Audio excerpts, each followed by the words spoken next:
चीन एक तवील अरसे से ज़री तहजीब व तमद्दुन का हामिल मुल्क चला आ रहा है। इसमें काश्तकारों की फलाह व बहबूद और ज़राअत के तहफ़्फ़ुज़ के लिए हमेशा काम किया गया है। इसी चीज़ को मद्देनज़र रखते हुए गुज़रते वक्त के साथ साथ मुख्तलिफ पॉलिसियाँ तरतीब दी गई हैं ताकि ज़राअत के शोबे को मज़ीद तरक्की याफ्ता बनाया जा सके। ज़रई तरक्की के लिए काबिल काश्त रकबे में इजाफा, रिवायती ज़रई उसूलों को तर्क करके जदीद मशीनरी का इस्तेमाल, ज़रई अजनास की पैदावार में मुसलसल इजाफा, ज़रई मसनूआत की फरोख्त के लिए ई कामर्स समेत नकलो हमल की सहूलियात की फराहमी, ज़रई तालीम के फरोग और काश्तकारों की तरबियत जैसे अमूर की बदौलत चीन गुज़िश्ता 17 सालों में ऐसे बेहतरीन फसलें तैयार कर रहा है जिन्हें हम बम्पर क्रॉप्स कह सकते हैं। चीन की अनाज की पैदावार में खुद कफालत का अंदाजा इस बात से लगाया जा सकता है कि गुज़िश्ता मुसलसल 6 सालों से चीन की अनाज की मजमूई सालाना पैदावार 650 अरब किलोग्राम से जायद रही। जबकि दूसरी तरफ अगर हम चीन की ज़राअत का पाकिस्तान की ज़राअत के शोबे के साथ मवाजना करते हैं तो हमें बहुत सारी कमियां और खामियां नजर आती हैं। यहाँ हम पाकिस्तानी ज़राअत को दरपेश उन मसाइल का जिक्र करना जरूरी समझते हैं जिनकी वजह से अक्सर औकात मजमूई पैदावार में कमी पेश आ सकती है। पाकिस्तान का कुल रकबा 79.6 मिलियन एकड़ है, जिसमें से 23.7 मिलियन एकड़ रकबा ज़रई है जो कुल रकबे का 28% बनता है, और इसमें से भी 8 मिलियन एकड़ रकबा ज़ेर काश्त नहीं है, जिसकी वजह से वो बेकार पड़ा हुआ है। हालांकि पाकिस्तान एक ऐसा मुल्क है जो कुदरती वसाइल से मालामाल है और इसका माहौल और इसका मौसम भी ज़राअत और काश्तकारी के लिए इंतहाई मौजू तरीन है। यानी पाकिस्तान में हमा किस्मी ग़िज़ाई अशिया की पैदावारी सलाहियत मौजूद है। पाकिस्तान की तकरीबन 75% आबादी ऐसी है जो किसी न किसी तरीके से बिलवास्ता या बिलावास्ता तौर पर ज़राअत के शोबे से मुंसलिक है। मुल्क की मजमूई कौमी पैदावार में ज़राअत का हिस्सा 21% है, जबकि पाकिस्तान के तकरीबन 45% अफराद का रोजगार ज़राअत के शोबे से वाबस्ता है। पाकिस्तानी बरामदात से हासिल होने वाला तकरीबन 45% ज़र मुबादला ज़राअत के शोबे से या ज़राअत की तिजारत से ही हासिल होता है। ज़राअत के शोबे से वाबस्ता 50% आबादी बेज़मीन हारियों पर मुश्तमिल है। यहाँ जागीरदाराना निज़ाम भी एक ज़ालिमाना निज़ाम के तौर पर सामने आता है। पाकिस्तान में किसानों को अक्सर पानी की कमी का भी सामना करना पड़ता है, यानी कि आबपाशी के मसाइल उनके सामने हर वक्त मौजूद होते हैं। असल में हमारे अक्सर दरियाओं पर भारत का कब्जा है, यानी भारत पाकिस्तान में आबी दहशतगर्दी पैदा करता है, यानी वो जिस वक्त भी चाहता है सैलाब और कहत पाकिस्तान में आ जाता है। एक और मसला भी पाकिस्तानी किसान को दरपेश है, वो है पुराना रिवायती और फरसूदा निज़ाम ज़राअत। यानी हमारा किसान अभी तक भी अपने रिवायती तरीकों से हटकर काम नहीं कर सका। उसकी सबसे बड़ी वजह यह है कि हमारे किसान के पास जदीद आलात या जदीद मशीनरी इस्तेमाल करने की इस्तेताअत ही नहीं है। फिर फसलात को कीड़ा या बीमारी लगने की सूरत में स्प्रे का इंतखाब करते हैं तो वो भी बहुत ज्यादा महंगी होती है, जो किसानों की इस्तेताअत से बाहर होती है, और अक्सर उनमें से ये भी शिकायत मौसूल हुई हैं कि वो जाली भी होती है। हमारे इलाकों में मुख्तलिफ ज़रई बैंक भी कायम हैं जो किसानों को सूद पे कर्जा देते हैं, तो सूद की शरह की ज्यादती भी किसानों को जदीद तरीके काश्त में रुकावट का बायस बनती है। फिर एक और मसला है पाकिस्तानी किसान को कि वो जितना भी जदीद तरीके काश्त इस्तेमाल करे, अखराजात करे, फसल को बेहतरीन तरीके से तैयार करे, लेकिन जब बेचने की बारी आती है तो उसे वो माकूल कीमत ही नहीं मिलती। पाकिस्तान में सबसे बड़ा मसला ये भी है कि जमीन की मलकियत की हद तय ही नहीं है, यानी कि जो भी काश्तकार किसान यहाँ काश्तकारी करते हैं तो वो छोटे छोटे खेतों पर मुश्तमिल होती है, जिसमें जदीद तरीका काश्तकारी अपनाया ही नहीं जा सकता। अनाज की जो फसलें पक कर तैयार होती हैं तो उन्हें नकलो हमल के ज़राए भी इतने ज़्यादा मुयसर नहीं होते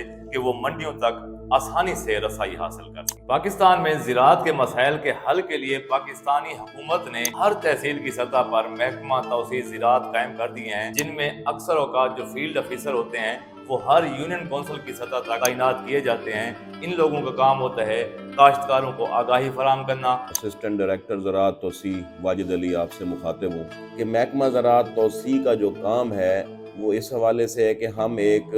पुल का ब्रिज का काम करते हैं फार्मर और रिसर्चर के दरमियान। जो रिसर्चर हमें रिसर्च देता है, नई टेक्नोलॉजी देता है, हमारा वो काम है कि हमने उसको हर लिहाज से फार्मर तक पहुंचाना है। जो हुकूमतें हैं जिसमें हमारी पंजाब हुकूमत है وہ جب کسی پروجیکٹ کا اعلان کرتے ہیں، نئی ٹیکنالوجی کے تحت کسی مشینری دینے کا اعلان کرتے ہیں، اس میں فیسیلیٹیشن ہم پھر فارمر کو دیتے ہیں. جیسا کہ ہمارے پچھلے 5 سال میں کئی پروجیکٹ چل چکے ہیں جس میں ہم نے جدید آلات کاشتکاروں کو دیے ہیں. اچھا، اس میں سبسڈی پر جو ہے نا ہم نے کھادیں فراہم کی ہیں، سبسڈی پر ہم نے جو ہے نا مشینری فراہم کی ہے سپرے مشینری کے حوالے سے، اور پچھلے سال کاٹن میں ہم نے جو ہے نا وہ مفت جو ہے نا ادویات بھی جو ہے نا پیسٹیسائڈ جو تھی وہ بھی ہم نے کاشتکاروں کو فراہم کی. ہمارے پاس سب سے زیادہ جو ربی سیزن میں کاشت ہوتی ہے وہ گندم کاشت ہوتی ہے، اور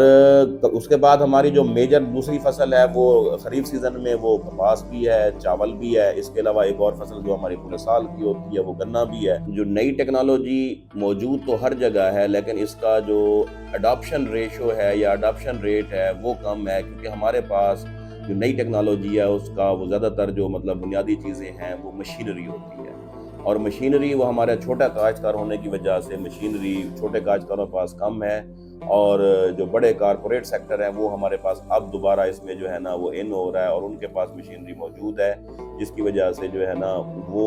پروگریسو یا مثالی کاشتکار بن جاتے ہیں. جنوبی پنجاب کا نام جیسے ہی ذہن میں آتا ہے تو